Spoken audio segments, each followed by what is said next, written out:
Welcome everyone back with a new video. मैं बहुत दिन से वीडियो नहीं बनाया था, लेकिन अब मैं जैकबोर्ड का जो सी प्लस प्लस या फिर एसक्यूएल का जो टॉपिक्स है उन सारा का सीरीज़ बनाने वाला हूँ। तो सबसे पहला हम डिस्कस करेंगे लॉजिक गेट्स के बारे में। ये बेसिक लॉजिक गेट्स होते हैं, क्योंकि इससे रिलेटेड के मैप या कार्नोग्स मैप का आपका क्वेश्चन आएगा, और ये रिलेटेड 5 मार्क्स 5 या फिर 7-8 मार्क्स का आ सकता है आपके इस 2024 के बोर्ड्स पे। सबसे पहले हम लोग डिस्कस करेंगे और गेट के बारे में। व्हाट इज एन और गेट? जनरली ये बेसिक गेट्स होते हैं। तो सबसे पहले मैं इसका सिंबल बनाता हूँ कि और गेट ये होता क्या है। जनरली इसकी जो डायग्राम होती है इस तरीके की, लाइक क्रीसेंट मून के तरह होती है, जहाँ पे हम दो इनपुट्स लेते हैं, ठीक है। लाइक दो इनपुट्स लेंगे और ये एक आउटपुट निकाल के देगा। ये होता है उसका डायग्राम, सर्किट डायग्राम। इस तरीके की हम सर्किट डायग्राम ड्रॉ करते हैं। इसके बाद मैं इसका ट्रूथ टेबल बनाऊंगा। ट्रूथ टेबल बनाने के लिए मैं जनरली एक टेबल ड्रॉ कर रहा हूँ। सपोज ये एक टेबल है और यहाँ पे दो इनपुट्स ले रहा हूँ मैं। यहाँ पे आप देख सकते हो x इनपुट और y इनपुट। दो इनपुट ली जा रही है और फाइनल आउटपुट मेरी f मैंने रिप्रेजेंट किया। x and y and f। यहाँ पे टोटल कितने इनपुट्स होंगे? अगर दो वेरिएबल्स है, टोटल वेरिएबल्स मेरे यहाँ पे हो गए 2। अगर मैं बात करता हूँ वेरिएबल्स, अगर मेरे 2 है तो इनपुट्स कितने हो जाएंगे? आपको याद रखना है कि जितने मेरे वेरिएबल्स है उसके पावर हो जाएंगे, क्योंकि इनपुट हमारा दो ही हो सकता है, या तो 0 या तो 1। ठीक है, तो इनपुट्स मेरा यहाँ पे 2 to the power 2 means 4 distinct, मतलब 4 अलग अलग इनपुट्स होने पड़ेंगे। तो यहाँ पे सबसे पहले आपको लिखने का जो तरीका होता है, आप ऐसे लिख लो 0 1 0 1, और फिर आप ऐसे लिख लो 0 0 1 1। जनरली आप देखो, अब 0 0 0 1 1 0 1 1, 4 अलग अलग इनपुट्स आ गए। अब आपको ध्यान रखना है कि ऑर गेट करता क्या है। आपको एक चीज याद रखना होगा, ऑर गेट का जो सिंबल होता है वो प्लस से भी रिप्रेजेंट कर सकते हैं, या फिर हम लोग नेगेशन नेगेशन नहीं, लाइक डिसजंक्शन फंक्शन यूज कर सकते हैं। कंजंक्शन एंड को बोला जाता है, डिसजंक्शन फंक्शन से भी आप रिप्रेजेंट कर सकते हैं। तो सबसे पहले आपको ये समझना होगा कि ऑर गेट का एक्चुअल लॉजिक क्या है। आपको एक चीज, मैं एक एग्जांपल देता हूँ। लाइक सपोज एक सिंपल सी एग्जांपल है, मैं लेता हूँ रमन और दान देवेश या डेविड, कोई भी एक नाम ले लेता हूँ, रमन एंड डेविड। ये दो स्टूडेंट्स हैं, और यहाँ पे कहीं ना कहीं एक किताब रखी हुई है। ओके, यहाँ पे कहीं ना कहीं एक किताब रखी हुई है। तो अगर मैं कहता हूँ कि रमन या फिर डेविड में से किसी एक ने बुक को छिपाया है, तो जो कंडीशन होती है, अगर रमन ने छिपाया है और डेविड ने नहीं छिपाया, तब भी बुक किसी ने छिपाया है। अगर डेविड ने छिपाया है, रमन ने नहीं छिपाया, तब भी बुक किसी ने छिपाया है। और अगर रमन और डेविड दोनों मिलके इस बुक को छिपाया है, तो भी मेरा बुक छिपाया गया है। लेकिन अगर मैं कहूँ कि रमन ने और डेविड ने दोनों में से किसी ने अगर बुक को नहीं छिपाया है, तो मेरा कंडीशन क्या होगा कि बुक रहेगा, अवेलेबल रहेगा, बुक नहीं छिपा हुआ रहेगा। राइट। तो आपको ये चीज समझना है कि सिंपल सी बात है कि अगर दोनों इनपुट्स अगर लो है तो फाइनल आउटपुट मेरे लो रहेंगे। दोनों में से कोई भी इनपुट अगर हाई होता है तो फाइनल आउटपुट मेरा हाई हो जाएगा। 0 मैं रिप्रेजेंट कर रहा हूँ लो के लिए, 1 से मैं रिप्रेजेंट कर रहा हूँ हाई के लिए। तो आप देखो यहाँ पे 0 0 आउटपुट भी मेरा 0 आएगा, 0 और 1 आउटपुट मेरा हाई आएगा, 1 एंड 0 आउटपुट मेरा हाई आएगा, 1 एंड 1 आउटपुट मेरा 1 आएगा। तो आपको ये समझना है कि अगर दोनों में से कोई भी एक वैल्यू हाई होता है तो फाइनल आउटपुट मेरा हाई होने वाला है। दोनों का दोनों अगर लो है तो फाइनल आउटपुट मेरा लो हो जाएगा। अगर आपको ये चीज याद नहीं रह रही है तो आप ये भी कर सकते हो, x प्लस वाई कर लो। 0 एंड 0 0 होगा, 0 प्लस 1 1 होगा, 1 प्लस 0 भी 1 होता है, 1 एंड 1 2 होती है जनरली, लेकिन यहाँ पे 2 बोल के कोई चीज नहीं होती है बाइनरी में। तो सिंपली आपको याद रखना है 1 एंड 1 1 ही होगा यहाँ पे। ओके, तो ये था और गेट का truth table and logic diagram. अब मैं बात करूंगा नेक्स्ट एंड गेट्स के बारे में। एंड गेट्स भी और गेट्स के तरह होते हैं, लेकिन इनका जो लॉजिक होता है वो थोड़ा डिफरेंट होगा। लाइक सपोज इनका जो डायग्राम होगा वो इस तरीके की सेमी सर्कल से बनेगी। आप दो इनपुट्स ले लो वापस से x एंड y, और यहाँ पे आपका फाइनल आउटपुट मेरा f हो गया। ठीक है, ये होता है सर्किट डायग्राम या logic diagram of and gate. अब मैं इसका ट्रूथ टेबल ड्रॉ करूंगा। जनरली ये मेरा ट्रूथ टेबल, अभी मैंने बताया कि चार इनपुट्स कैसे लिए जाते हैं, तो सिंपली हम यहाँ पे चार इनपुट्स ले लेने वाले हैं, जहाँ पे मेरा वैल्यू हो जाएगा 0 1 0 1 और यहाँ पे 0 0 1 एंड 1। ओके, चार अलग इनपुट्स हो गए। एंड गेट का जो लॉजिक होता है वो थोड़ा सा डिफरेंट होगा। लेट्स सपोज मैं यहाँ पे मेसी और रोनाल्डो का एग्जांपल लेके आपको समझाऊंगा। सो मेसी एंड रोनाल्डो, अगर मैं कहता हूँ कि मेसी एंड रोनाल्डो दोनों फुटबॉलर है, मेसी एंड रोनाल्डो दोनों फुटबॉलर है या दोनों फुटबॉल खेलते हैं, तब ये क्या होगा, ट्रू होगा। लेकिन अगर मैं बोलूँ मेसी और रोनाल्डो दोनों क्रिकेट खेलते हैं, तो दोनों के दोनों रॉन्ग होगा, ये स्टेटमेंट फॉल्स हो गया। अगर मैं बोलता हूँ मेसी एंड रोनाल्डो अर्जेंटीना के लिए खेलते हैं, लेकिन हमें पता है मेसी अर्जेंटीना के लिए खेलते हैं, रोनाल्डो नहीं खेलते हैं, तब ये जो स्टेटमेंट हो गया वो फॉल्स हो गया। ठीक है, फॉल्स हो गया क्योंकि रोनाल्डो नहीं खेलते हैं अर्जेंटीना के लिए। अगर मैं बोल दूं यहाँ पोर्तुगल के लिए कि मेसी एंड रोनाल्डो पोर्तुगल के लिए खेलते हैं, लेकिन मेसी फिट नहीं बैठ रहा है, रोनाल्डो बैठ रहा है, तो तब भी मेरा फॉल्स हो गया। तो आपको समझना ये है कि एंड वाला गेट या एंड गेट तब यूजफुल होती है, तब ट्रू होती है, जब दोनों के दोनों फिट बैठते हैं। दोनों में से किसी एक भी अगर अनसेटिस्फाई करते हैं कंडीशन को, या फिर अनसेटिस्फाई करते हैं या फिट नहीं बैठते हैं, तब वो स्टेटमेंट फॉल्स हो जाता है। तो यही चीज़ आपको याद रखना है। ये डॉट से भी रिप्रेजेंट किया जाता है या फिर इस तरीके की कंजंक्शन सिंबल से भी रिप्रेजेंट की जाती है। तो 0 एंड 0 में आपको फाइनल आउटपुट क्या आएगा, 0 आएगा। 0 एंड 1 में भी 0 आएगा, 1 एंड 0 में भी 0 आएगा। जब दोनों के दोनों फिट बैठेंगे, 1 एंड 1 हाई होंगे, तब हमारा फाइनल आउटपुट 1 होगा, अदरवाइज सारे फॉल्स होंगे। तो ये होता है ट्रूथ टेबल। आपको बस इतना याद रखना है। आप अगर भूल जाते हो तो सिंपली याद रखना मल्टीप्लीकेशन की। सो एक्स डॉट वाई 0 इंटू 0 0 होता है, 0 इंटू 1 0 होता है, 1 इंटू 0 0 होगा, एंड 1 इंटू 1 1 होता है। तो ये था हमारा एंड गेट का ट्रूथ टेबल। अब मैं डिस्कस करने वाला हूँ नॉट गेट के बारे में। तो नॉट गेट भी एक बेसिक गेट होता है। इसका सिंबल कुछ यूं ट्राइंगल आपको एक ड्रॉ करना है और ऊपर में उसके आगे एक सर्कल होंगी, और इसमें एक ही चीज़ याद रखना है कि ये सिंगल इनपुट लेता है, ये मल्टीपल इनपुट्स या दो इनपुट्स नहीं ले सकता है, ये at a time single input लेना है। और x की जो है उसकी आउटपुट हम सपोज f कर दिए, तो ये हमारा सर्किट डायग्राम हो गया। सो अब मैंने आपको बताया था कि अगर इनपुट एक रहे तो एक वेरिएबल है हमारा, यहाँ पे वेरिएबल कितना है, एक ही है, x। तो हमारे इनपुट्स कितने हो जाएंगे, इनपुट्स हमारे हो जाएंगे दो, क्योंकि 2 टू द पावर 1 करेंगे तो दो इनपुट्स होंगे। तो दो अलग अलग इनपुट हमें बनाना है। तो मैं ट्रूथ टेबल ड्रॉ कर रहा हूँ इसके लिए। सो जनरली x और ये मेरा आउटपुट के लिए f मैंने डाला, तो दो इनपुट्स होंगी यहाँ पे, एक 0 और एक 1, दो ही पॉसिबिलिटीज हो सकती है। तो बस आपको इतना याद रखना है कि इसे इन्वर्टर भी बोला जाता है। ट्रूथ नॉट गेट को इन्वर्टर भी बोला जाता है। इन्वर्टर क्यों, क्योंकि ये वैल्यूज को इन्वर्ट कर देता है। अगर 0 है तो 1 पे बदल देंगे, और अगर 1 है तो 0 में बदल देंगे। तो 0 को मैं यहाँ पे 1 कर दूंगा और 1 के जगह पे हम यहाँ पे 0 कर देंगे। जस्ट वाइस वर्सा या इनवर्स करनी है आपको। तो बेसिकली लॉजिक गेट का यही ट्रूथ टेबल होता है। तो हमने तीनों गेट्स को देख लिया, एंड गेट, और गेट एंड नॉट गेट। अब मैं आपको के मैप के बारे में बताऊंगा, जहाँ पे आपका एक सवाल आएगा 5 मार्क्स का आपके बोर्ड्स पे, तो वो कैसे सॉल्व करते हैं वो जानेंगे। सबसे पहले ये समझते हैं कि एक्चुअली के मैप होता है क्या है।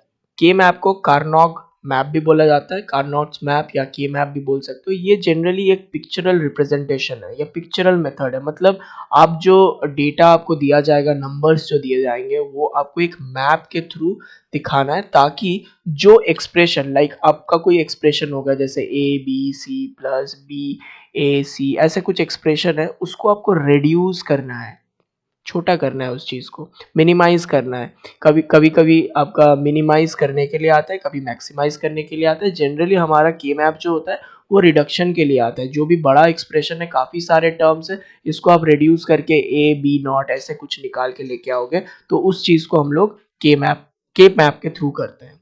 ठीक है, तो आप देख सकते हो के मैप, और K map refers to a pictorial method that is utilized to minimize the various boolean expressions। यहाँ पे सारे boolean expression होंगे, मतलब binary terms use की जाएगी, 0 and 1 की फॉर्म में रहेंगी, without using the boolean algebra theorems। काफ़ी सारे theorems भी है, commutative law, like distributive law, वो भी मैं डिस्कस कराऊंगा, उसका भी मैं अलग से एक वीडियो बनाऊंगा, इसके जस्ट नीचे होगा, आप वो भी देख लेना। बट अभी के लिए हम के मैप जानेंगे, क्योंकि ये बहुत ही एक इम्पॉर्टेंट टॉपिक है, क्योंकि एक सवाल जरूर रहेगा के मैप से। सो आपको किस तरीके से करना है वो हम अभी डिस्कस करेंगे। सो के मैप दो तरह से रिप्रेजेंट हो सकता है, एक होता है सम ऑफ प्रोडक्ट्स जिसको हम लोग एसओपी बोलते हैं, और एक होता है POS, product of sums. Generally इसे हम रिप्रेजेंट करते हैं सम ऑफ प्रोडक्ट्स, मतलब बहुत सारे सम है, लाइक सपोज आपने एक सम 1 निकाला, फिर सम 2 निकाला, फिर सम 3 निकाला, ये सारे सम ऑफ द प्रोडक्ट्स। ठीक है, अब देखिए कुछ सम होते हैं और कुछ प्रोडक्ट्स हो सकते हैं, लाइक हमने कुछ प्रोडक्ट निकाला, मतलब मल्टीप्लाई करके हमने निकाला प्रोडक्ट 2, ठीक है, कुछ प्रोडक्ट 3, इस तरीके से हमने प्रोडक्ट्स निकाले। अब क्या होता है एसओपी, एसओपी का मतलब क्या है, सम ऑफ प्रोडक्ट्स। तो आपको क्या चाहिए, प्रोडक्ट्स चाहिए, तो हमारे पास प्रोडक्ट है, प्रोडक्ट 1, प्रोडक्ट 2, प्रोडक्ट 3। अब इन प्रोडक्ट्स को हमें क्या करना है, सम करना है, मतलब प्लस करना है। तो अगर मैं कहता हूं कि आपको एसओपी करना है, तो इसका मतलब ये होता है कि ये जो ए बी या सी डी या फिर बी डी इस तरह के जो प्रोडक्ट्स हैं, इनको अगर मैं सबको सम कर दूं, मतलब प्लस लगा दूं, ये फाइनल आउटपुट को हम बोलेंगे एसओपी। ठीक है, वैसे ही इसके ऑल्टरनेटिव होते हैं प्रोडक्ट ऑफ सम। जैसे मैंने यहाँ पे बताया कि कोई चीज है जिसको हम लोग सम किए हैं, बहुत सारे एक्सप्रेशंस हैं जिसको हम लोग सम किए, सम 1, सम 2, सम 3, लाइक सपोज ए प्लस बी इस बार, ठीक है, बी प्लस सी, और फिर ए प्लस सी, इस तरीके के मेरे सम है। ये सम 1 है, सम 2 है, सम 3 है। इनको अगर मैं मल्टीप्लाई कर दूं, सारे को, product of the sums, like product of our sums, तो ये हमारे जो सम्स है इनका अगर मैं प्रोडक्ट कर दूं, उनको हम लोग बोलते हैं पीओएस फॉर्म। ठीक है, अब एक चीज आपको समझना है, मैं सिंपल सा एक एग्जांपल लेता हूं जिससे आपको मैं समझाऊंगा कि कौन सा बड़ा होगा और कौन सा छोटा होगा। इसमें वैल्यू ले रहा हूं, ठीक है, अगर मैं 3 वैल्यू ले रहा हूं, ए का वैल्यू है 1, बी का वैल्यू है 2 एंड सी का वैल्यू है 3। अब मैं आपको एसओपी करके दिखाऊंगा और फिर मैं पीओएस करके दिखाऊंगा। तो एसओपी में जनरली क्या होता है मेरा, सम ऑफ द प्रोडक्ट्स। तो पहले प्रोडक्ट्स कर लेते हैं, ए बी एक प्रोडक्ट है हमारा, बी एन सी एक प्रोडक्ट है, एंड ए एन सी एक प्रोडक्ट है। अब बस इनको प्रोडक्ट्स का वैल्यूज आप निकाल लो, ये जनरली डॉट्स है, हाँ? अगर मैं ऐसे लिख रहा हूँ तो इसका मतलब होता है डॉट्स है। सो ए इंटू बी, 1 इंटू 2 कितना होगा, 2 होगा, बी इंटू सी, लाइक 2 इंटू 3, तो मेरा ये 6 हो जाएगा। और फिर सी और ए को अगर मैं देखूँ तो 3 इंटू 1 3 हो जाएगी। अब इन तीनों को मैं प्लस कर रहा हूँ, एसओपी है, ये मेरे प्रोडक्ट्स थे, तो इसका मैं अगर मैं सम कर रहा हूँ तो मैं यहाँ पे सम करूँगा, 6 प्लस 3 9 और प्लस 2 11 आता है। तो एसओपी का वैल्यू मेरा आ गया 11। अब मैं इसका पीओएस करूँगा, अब मैं यहाँ पे उल्टा लिखूंगा, ए प्लस बी करूँगा, बी प्लस सी कर लूँगा और ए प्लस सी कर लूँगा। सो ए की वैल्यू मेरी 1 है, बी की वैल्यू है मेरी 2। सो 1 प्लस 2 कितना हो गया, 3, बी की वैल्यू है 3 एंड सी की वैल्यू है 3, बी की वैल्यू है 2, 2 प्लस 3 कितना हो जाएगा, 5 हो जाएगा। और ए की वैल्यू 1 है, सी की वैल्यू 3 है, 3 प्लस 1 कितना हो जाएगा, 4 हो जाएगा। अब इन तीनों को अब मल्टीप्लाई कर लो, 3 इंटू 5 15 एंड 15 इंटू 4 60। तो आप देखो सेम वेरिएबल्स है, बस मैं इसका पीओएस निकाला तो मेरा वैल्यू आ रहा है 60, और अगर मैंने एसओपी निकाला तो ये आता है 11। तो आपको समझना है कि अगर आपको क्वेश्चन में बोल दिया गया है मिनिमाइज करने, अगर आपको एसओपी वगैरह मेंशन नहीं किया हुआ है, मिनिमम टर्म्स या मिनिमाइज या मीन टर्म्स निकालने, तो आप समझ लेना कि वो एसओपी की बात की जा रही है। और अगर क्वेश्चन में कहीं ना कहीं मैक्स टर्म्स की बात हो रही है, ठीक है, क्योंकि हमारा पीओएस जो है वो मैक्सिमम वैल्यू देता है, क्योंकि प्रोडक्ट ऑफ सम्स हमेशा ज्यादा होगा with respect to the like sum of products है।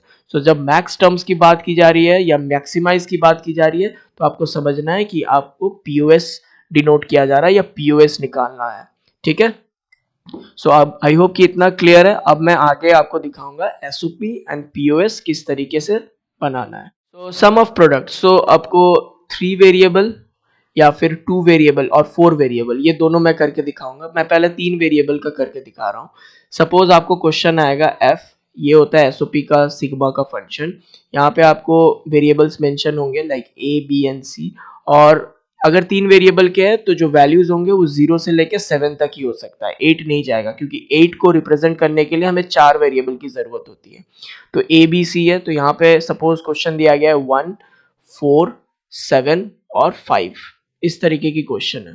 ठीक है, तो आपको अब के मैप बनाना है। तो के मैप बनाने का तरीका क्या होता है कि अगर 3 वेरिएबल है, एक वेरिएबल को अलग रखेंगे और बाकी 2 को ज्वाइन करेंगे। जैसे यहाँ इस तरीके से मैं रखूंगा, और इस तरीके से आप यहाँ पे डिवाइड कर सकते हो। यहाँ पे मैं ए रख दिया और इधर मैं बी एंड सी रख दिया।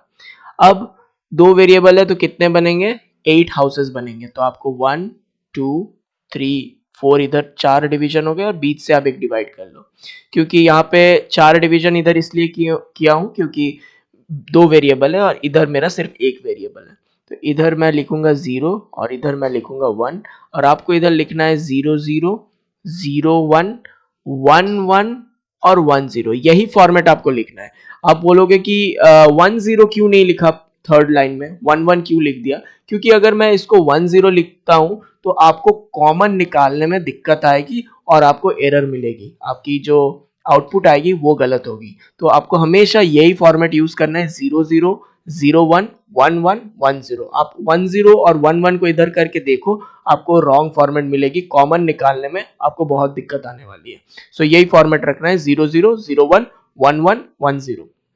एसओपी में 0 को रिप्रेजेंट किया जाता है कॉम्प्लीमेंट के साथ। जैसे ए है तो मैं लिखूंगा ए कॉम्प्लीमेंट, और 1 अगर है तो मैं उसको सिंपल नॉर्मल ए से रिप्रेजेंट करूंगा। वैसे ही अगर बी अगर है तो बी कॉम्प्लीमेंट, सी भी अगर वेरिएबल है तो सी कॉम्प्लीमेंट, और 1 को रिप्रेजेंट करेंगे हम लोग बी एंड सी, इस तरीके से। तो ए के हाउस पे जो 0 एंड 1 है, आप कैसे लिखोगे उसको, ए कॉम्प्लीमेंट, और यहाँ 1 है तो इसको सिंपल लिखोगे ए। यहाँ पे 0 एंड 0 है तो एक बी के लिए एक सी के लिए, तो यहाँ पे लिखेंगे हम लोग बी कॉम्प्लीमेंट सी कॉम्प्लीमेंट। यहाँ लिखेंगे हम लोग बी कॉम्प्लीमेंट 1 है तो सिर्फ सी लिखेंगे, यहाँ पे दोनों 1 है तो बी एंड सी लिख देंगे, और यहाँ पे बी और 0 में सी कॉम्प्लीमेंट कर देंगे। तो इस तरीके से हम लोग इसको बनाने वाले हैं। अब आपको नंबरिंग भी कर लेना है। याद रखने के लिए ये रख लीजिए कि पहले यहाँ 0, फिर यहाँ 1, फिर यहाँ 3, फिर यहाँ 2, यहाँ फिर 4, यहाँ पे 5, यहाँ पे 7 और यहाँ पे 6। इस तरीके की वैल्यूज होगी, 0 1 3 2 4 5 7 6। इस तरीके से आपको लिख लेना है इस चीज को। ठीक है, क्लियर?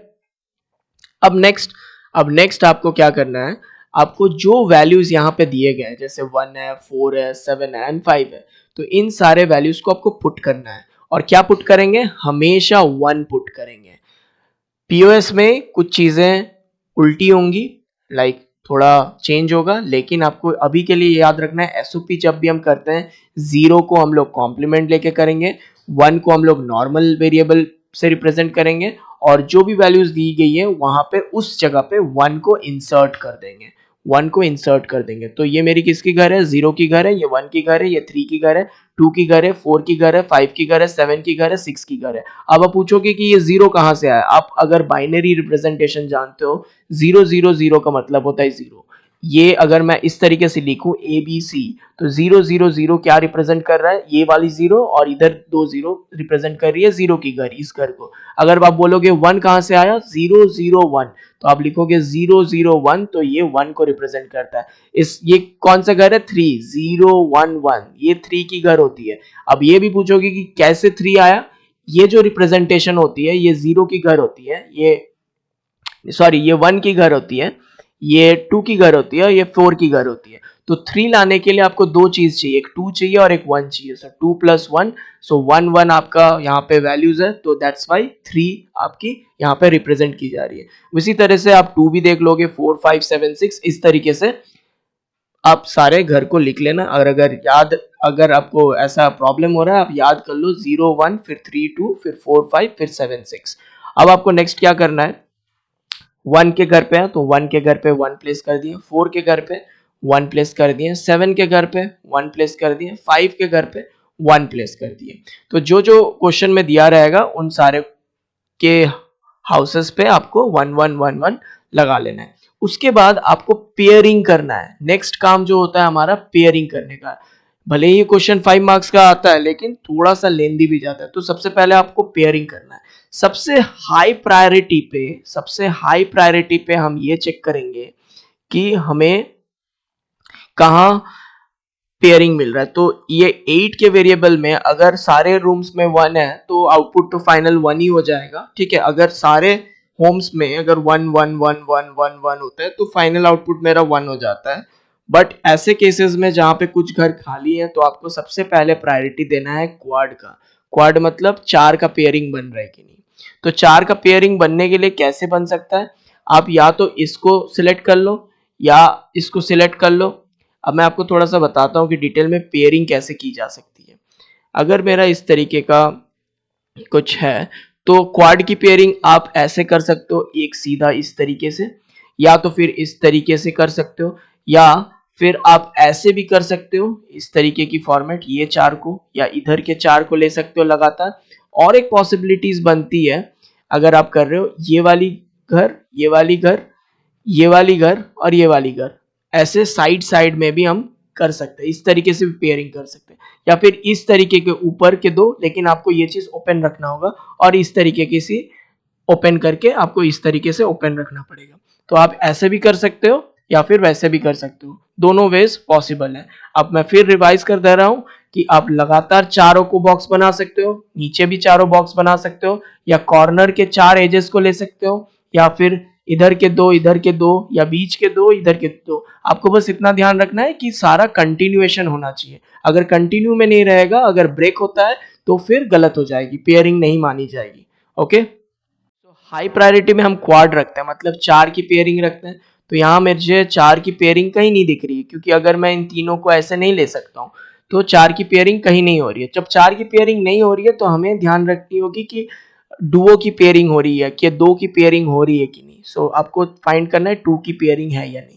तो हाँ, यहाँ पे 2 की पेयरिंग मुझे दिख रही है। सबसे पहले तो लाइक ये वाला मैं पेयर कर दूंगा, ये एक पेयर हो गया। अब मैं इसको और इसको भी पेयर कर सकता हूँ और इधर इधर से भी पेयर कर सकता हूँ। तो 3 पेयरिंग बन जा रहे हैं, 4 एंड 5 के बीच में, 1 एंड 5 के बीच में और 5 एंड 7 के बीच में। तो 3 पेयरिंग मेरी यहाँ पे नजर आ रही है। तो फाइनल आंसर जो लिखेंगे हम लोग इस तरीके से लिखेंगे। सबसे पहले मैं लेता हूं पेयर किसके किसके बीच, 4 एंड 5 के बीच। तो आप लिखोगे ऐसे 4, 5। तो क्या पेयरिंग है, 4 एंड 5। अब आपको ढूंढना है कॉमन। कॉमन क्या है इन दोनों के बीच में। अगर मैं रोज की बात करूं, इधर रो होता है, कॉलम ऊपर नीचे होता है, रो की बात करूं तो रो में मेरा ये पेयरिंग आता है ए। अब देखो 4 के पास भी है ए का घर, 5 के पास भी ए के घर है, तो हम लोग एक कॉमन हो गया ए। अब इन दोनों में आपको कॉमन देखना है, B complement C complement, B complement C. So B complement C complement और बी कॉम्प्लीमेंट सी में आपको कॉमन दिख जाएगा बी कॉम्प्लीमेंट इन दोनों में। तो यहाँ पे मुझे रह गया बी कॉम्प्लीमेंट। और जो कि हम लोग एसओपी कर रहे हैं, मतलब ये हमारा क्या है, प्रोडक्ट है, एसओपी है, प्रोडक्ट्स निकाल रहे हैं। तो ये पहला प्रोडक्ट मेरा निकल गया ए बी कॉम्प्लीमेंट। अब मैं नेक्स्ट करूंगा दूसरा पेयर जो कि मेरा 5 एंड 7 के बीच में। सो 5, 7 हम निकाल ले रहे हैं। 5, 7 में मेरा क्या हो जाएगा, आप कॉमन देख लो, वापस से ए मेरा कॉमन आ जाएगा। तो यहाँ पे हम लोग ए लिख देने वाले हैं। और इन दोनों के बीच में अब बी कॉम्प्लीमेंट सी और बी एंड सी, इन दोनों कॉलम्स के बीच आपको देखना है। तो आपको कॉमन कौन सा दिख रहा है, सी कॉमन दिख रहा है, तो आपको यहाँ पे लिख लेना है सी। अब नेक्स्ट पेयर के बात करेंगे हम लोग, थर्ड पेयर जो हमारा 1 एंड 5 के बीच में बना है। तो 1, 5 इस तरीके से लिखेंगे।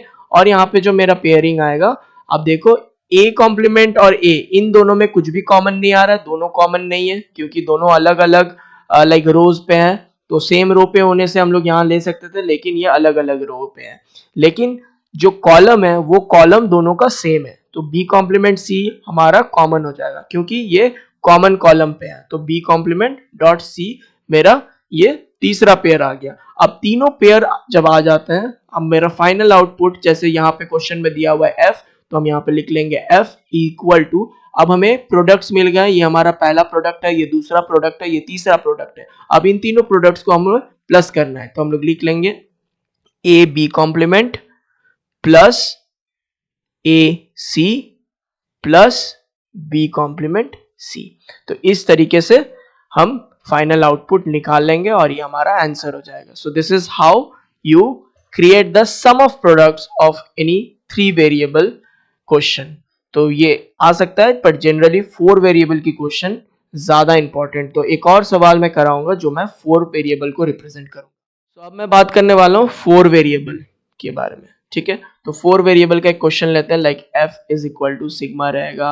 यहाँ पे अब 16 मतलब 0 से लेके 15 तक वैल्यूज हो सकते हैं, तो 0 3 5 7 9 11 और 12 ले लेते हैं, 13 ले लेते हैं और 15 ले लेते हैं। ये हमारा क्वेश्चन है, ठीक है। इन सारे को जहां पे भी मेरा वैल्यूज आएगा उनमें मैं ये करने वाला हूँ, के मैप निकाल के रेड्यूस करने वाला हूँ। तो अब मुझे 4 वेरिएबल्स है, like suppose A B C D, question में दिया हुआ है A B C D, 4 variable से आपको करना है। तो अब मैं के मैप जो बनेगा वो थोड़ा सा बड़ा बनेगा, क्योंकि यहाँ पे 16 बॉक्सेस बनेंगे, 4 है तो 16 बॉक्सेस, 3 है तो 8 बॉक्सेस, 2 है तो 4 बॉक्सेस। तो आपको इक्वली 4 पार्ट्स में डिवाइड करना है और इधर भी आपको 4 पार्ट्स में डिवाइड करना है, ठीक है। एसओपी की बात हो रही है, तो इधर अब मेरा ए एंड बी रहेगा और इधर सी एंड डी रहेगा। तो सेम प्रोसेस है, इधर जैसे लिखते थे 0 0 0 1 1 1 1 0, इधर भी हम लिख देंगे 0 0 0 1 1 1 1 0। 0 को हम लोग एसओपी में कॉम्प्लीमेंट लिखते हैं, तो यहाँ लिख देंगे ए कॉम्प्लीमेंट बी कॉम्प्लीमेंट, इधर हो जाएगा ए कॉम्प्लीमेंट बी, इधर दोनों 1 है तो ए एंड बी, और फिर इधर ए बी कॉम्प्लीमेंट। इसमें हम लिख लेंगे सी कॉम्प्लीमेंट डी कॉम्प्लीमेंट, इधर हम लिख देंगे सी कॉम्प्लीमेंट डी, और सी डी और सी एंड डी कॉम्प्लीमेंट। अब मैं हाउसेस को भी रेफर कर लेता हूँ। अब 0 0 0 0 0 होता है, 0 0 0 1 1 होता है, इधर 3, इधर 2, इधर 4, इधर 5, इधर 7, इधर 6, नीचे आ जाते हैं 8, क्योंकि 1 0 0 0 8 होते हैं, 1 0 0 1 9 होता है, और इधर 1 0 1 0 आपका 10 होता है, और 1 0 1 1 आपका 11 हो जाता है। फिर 1 1 0 0 आपका 12 रिप्रेजेंट करेगा, 13, इधर 14 और इधर हमारा 15। तो ये सारे बॉक्सेस मेरे बन गए, यहाँ एसओपी के लिए तैयार है, के मैप मेरा तैयार है। अब आपको वैल्यूज पुट करना है, जो जो वैल्यूज दिया है वहां पे क्या पुट करेंगे, 1 पुट करेंगे, तो यहाँ 1 पुट करेंगे, 3 में 1 पुट करेंगे, फिर हम 5 में 1 पुट करेंगे, फिर 7 में 1 पुट करेंगे, 9 में 1 पुट करने वाले हैं, ठीक है, फिर 11 में 1 पुट करने वाले हैं, 12 में 1 पुट करने वाले हैं, 13 में 1 पुट करेंगे एंड 15 में 1 पुट करेंगे। सो 1 2 3 4 5 6 7 8 9, आप काउंट कर लेना 4 में। तो 9 वैल्यूज है, 1 2 3 4 5 6 7 8 9, 9 वैल्यूज बन चुके हैं। अब आपको सबसे पहले पेयरिंग में 8 का तो कहीं पे पेयरिंग नहीं दिख रहा है मुझे, तो आपको प्रायोरिटी किस में चेक करना है, 4 के पेयरिंग बन रहे हैं कि नहीं। हाँ, यहाँ पे मुझे 4 के पेयरिंग नजर आ रहे हैं, एक पेयर तो ये नजर आ रहा है मुझे, लंबा सा कॉलम, ये एक पेयर हो गया। दूसरा पेयर मुझे 4 के ये बन जाएंगे। अब ऐसा नहीं है कि जो 2 इंक्लूड है दूसरे पेयर में उसको नेग्लेक्ट करना है, अगर उन दोनों को इंक्लूड करके आपने एक अलग पेयर बना दिया तो भी आप बना सकते हो। ओके, सो इन दोनों का यूज करके मैंने एक दूसरा पेयर बना दिया। अब मैं ढूंढूंगा कि तीसरा पेयर बन सकता है कि नहीं। हाँ, जरूर तीसरा पेयर भी मुझे नजर आ रहा है यहाँ पे, ये वाली। इन तीनों को लेके अगर मैं इन तीनों का बात करूं तो ये भी मेरा एक पेयर बन रहा है इस 1 को इंक्लूड करने के लिए। अब चौथा पेयर मुझे यहाँ पे, चौथा पेयर तो पॉसिबल नहीं दिख रहा है, तो 3 4 के पेयर बन रहे हैं मुझे, दिख रहे हैं 3 4 के पेयर। इसके बाद 2 के पेयर कितने बन सकते हैं, 2 के पेयर मुझे ये दिख रहा है, ये और ये इंक्लूड कर दूं तो ये मेरा 2 का पेयर बन गया। और इधर ऐसे डायगोनली आप नहीं बना सकते हो, ये गलत फॉर्मेट है, तो ये वाला जो 1 है ये छूट जा रहा है, ये इंडिविजुअल रहेगा, इसलिए मैं यहाँ पे सर्कल करता हूँ। कभी कभार कुछ एलिमेंट्स जो है वो पेयर पे नहीं आते हैं, जब पेयर पे नहीं आएंगे तो उनको आपको इंडिविजुअली ऐसे सर्कल कर लेना, क्योंकि उनका एक्सप्रेशन भी आपको लिखना पड़ेगा। तो ये काफी बड़ा सा क्वेश्चन है, तो अब मैं यहाँ पे लिख लूंगा सारे पेयर। सबसे पहला पेयर जो आया था क्वाड का, तो मैं यहाँ पे लिख रहा हूँ क्वाड किसके किसके बीच में किया, 3 7 15 और 11 के बीच में। तो ऐसे लिख लो आप 3 7 15 और 11। तो इसमें आपका आउटपुट क्या आ रहा है, एक ही कॉलम आ जाएगा यहाँ पे क्योंकि चार अलग अलग है, कोई सिंगुलर रो पे नहीं है तो कॉमन आएगी नहीं रो से, सिर्फ इधर से कॉलम आएगी सी एंड डी। तो यहाँ पे मेरा सी डॉट डी मेरा प्रोडक्ट बन गया, पहला क्वाड। दूसरा क्वाड मैं लिख रहा हूँ यहाँ पे, किसके किसके बीच मैंने बनाया, ये चार मैंने बनाया था। तो 5, 13, 15 और 7, तो मैं कल लिखता हूँ 5, 7, 15 और 13 के बीच। तो इसमें आपका क्या आ रहा है, ए कॉम्प्लीमेंट बी और ए बी। तो कॉमन कौन सा आ गया, बी एंड बी कॉमन दिख रहा है मुझे, तो बी लिख लेंगे। और फिर यहाँ C complement D, C D, C complement D और सी डी में कौन सा कॉमन दिख रहा है, डी कॉमन दिख रहा है, तो यहाँ पे बी एंड डी कॉमन में हो जाएंगे। फिर तीसरा क्वाड मैंने किसके बीच में बनाया था, इनके बीच में 13, 15, 9 और 11 के बीच में। तो मैं लिख लूंगा यहाँ पे 13, 15, आप इसको लिखना लेकिन नहीं तो आप भूल जाओगे कि क्या आप बनाए हो, क्योंकि जब ग्राफ्स बनती है तो एक के ऊपर एक ओवरले हो जाती है, तो ओवरलेड रहने की वजह से दिखती नहीं है। तो आप नंबर्स को ध्यान रखना, 13, 15, 9 एंड 11 के बीच में। तो इसमें कौन सा कॉमन है, A and B and A and B complement. तो ए कॉमन जा रहा है तो ए को पहले लिख लेंगे, फिर डॉट यहाँ पे देंगे। अब इन दोनों कॉलम्स में देख लो, 1, 2, 3, 4, इनमें सी कॉम्प्लीमेंट डी है और सी डी, तो यहाँ पे कॉमन मेरा क्या जा रहा है, डी जा रहा है, तो यहाँ पे मैं लिख लूंगा डी। ठीक है, तो ये मेरे तीनों कॉर्ड्स हो गए। अब बारी है पेयर्स की, तो एक ही पेयर मेरा है तो यहाँ पे हम लोग लिखेंगे पेयर, एक पेयर है और पेयर में हम लोग क्या लिखेंगे, 12 एंड 13 के बीच में, तो 12, 13।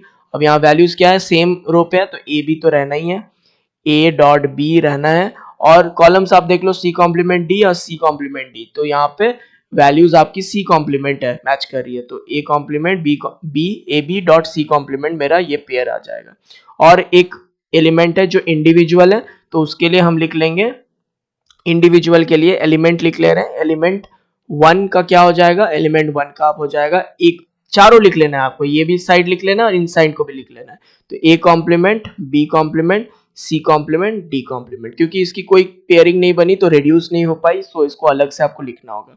तो फाइनल आउटपुट अब आ जाने वाला है, ये आपका एक प्रोडक्ट 1 है, ये प्रोडक्ट 2, ये प्रोडक्ट 3, ये प्रोडक्ट 4 और ये प्रोडक्ट 5। तो फाइनल आउटपुट जो मेरी हो जाएगी, सारे को मुझे लिखना है, सी कॉम्प्लीमेंट डी, ठीक है, प्लस आप डॉट भी नहीं लिखोगे तो चलेगा, यहाँ पे B complement D plus A complement D. आप एक चीज गौर करना, जितने क्वाड है, जितना बड़ा क्वाड हुआ, तो क्वाड का जो एक्सप्रेशन है, उनके कितने एक्सप्रेशन है, दो एक्सप्रेशन है, देखो C D, B D, A D. लेकिन जो पेयर्स है उनके कितने एक्सप्रेशन आ गए, 3 आ गए। जो सिंगल है उसका कितना एक्सप्रेशन है, 4 है। तो आप समझ रहे हो, जितना मेरा बड़ा पेयरिंग बनेगा उतनी मेरी चीजें रिड्यूस होती चली जाएगी। सो ए और डी, और यहाँ पे जो मेरी वैल्यूज है पेयर की वो लिख लेंगे A B, A dot B dot C complement. लिखने टाइम आपको थोड़ा ध्यान रखना है, और सिंगल एलिमेंट को आपको लिखना है A complement dot B complement dot C complement और डी कॉम्प्लीमेंट। मैं ये बोलूंगा कि ये क्वेश्चन को पहले सॉल्व कर लेना, क्योंकि इसमें ज्यादा टाइम टेकिंग है और गलती होने से पूरा गलत हो सकता है, तो थोड़ा सा आपको फोकस करके इसको लिखना है और इजीली 5 मार्क्स को आपको ग्रैब कर लेना है अपने एग्जाम में। सो एसओपी में इतना ही था, यही आपका आंसर हो जाएगा। तो होप कि आप लोग को समझ में आया है। फिर नेक्स्ट वीडियो में या नेक्स्ट वीडियो में आपको देखना है कि पीओएस कैसे फाइंड आउट किया जाता है। इसी वीडियो में मैं इंक्लूड कर सकता था, लेकिन वीडियो थोड़ा लंबा चले जा रहा है, इसीलिए मैं एक और वीडियो बना देता हूँ पीओएस के ऊपर, ताकि आप कंफ्यूज ना हो एक सिंगल वीडियो में।